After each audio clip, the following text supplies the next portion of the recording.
හරිද? ඉතින් නිර්දික මෝසම ගැන අහුවෝ. රූපේ බලාගෙන කියන්න දෙන්නේ. ඔලොම නිකන් අර ශිෂ්‍යත්වය වගේ. රූපේ බලාගෙන කියන්න දෙන්නේ නිර්දික මෝසම ගැන අහුවෝ. අර ශිෂ්‍යත්වෙමත් දෙන්නේ ඔයාලට. අර දෙනවනේ.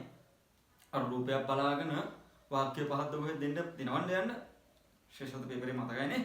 හරිද? ඉතින් ඔය කාලේ හරි කොහොමද අව දන්නවනේ.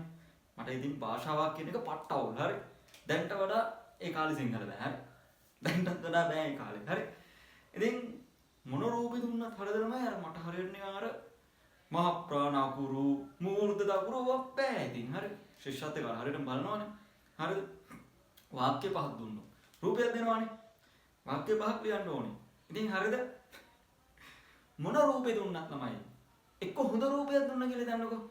එයාර දෙමාපියන්ට සලකනවා වගේ රූපයක් තියෙනවා. දැන් ආච්චිලා සීයාලට අර පාරේ පනින කාහිරක් අල්ලගෙන ආච්චි කෙනෙක් එහෙම පාර ගින්න වගේ හොඳ රූපයක් දුන්නොත් අය මෙච්චරයි. වාක්‍ය පහක් ලියන්න ඕනේ. හරිද? මොන හොඳ රූපයක් දුන්නාද? මං අවසානට ලියන්නේ මොකක්ද දන්නවද?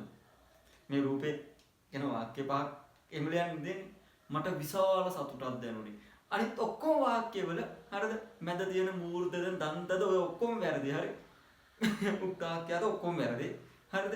හැබැයි අර අන්තිම වාක්‍යය මට විශාල සතුටක් දැනුනේ කියන එක අනිවාර්යෙන් හරි. හරි? ඔය වගේම තමයි නරක රූපයක් දුන්නොත්. ගස් කපනවා වගේ හිතන්නේ ගස් කපනවා වගේ නරක රූපයක් දෙනවා. නැත්නම් හරිද? අර දඩමේ යන දඩයක්කාරයන්ගේ රූපයක් දෙනවා. ඒක ගැන වාක්‍ය පහක් ලියන්න. හරි? නරක රූපයක් දුන්නත් අනිත් හතරෙම උක්තාක්‍යාත එක්ක මැදින් තියෙන අකුරු ඔය වැරදි. හරිද?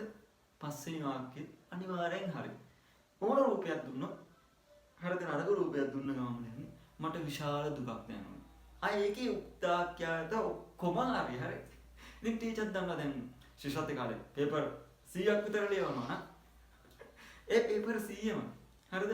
රූපේ අවසාන වාක්‍ය බලන්නේ නැතුව හරි දෙන්න අන්තිමට. බලන්නේ නැතුව හරි දෙන්නේ. හොඳ රූපයක් නම් අනිවාර්යෙන් ලියලා දෙන එක දන්නවා මට විශාල සතුටක් දෙනුනේ. නරක රූපයක් නම් මට විශාල දුකක් දෙනුනේ කියලා ලියලා දෙන්නේ.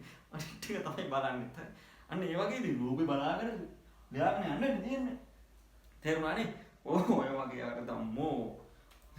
සත්‍ය බොහොම කටුකයි ළමයි. හරිද? සිරාවටම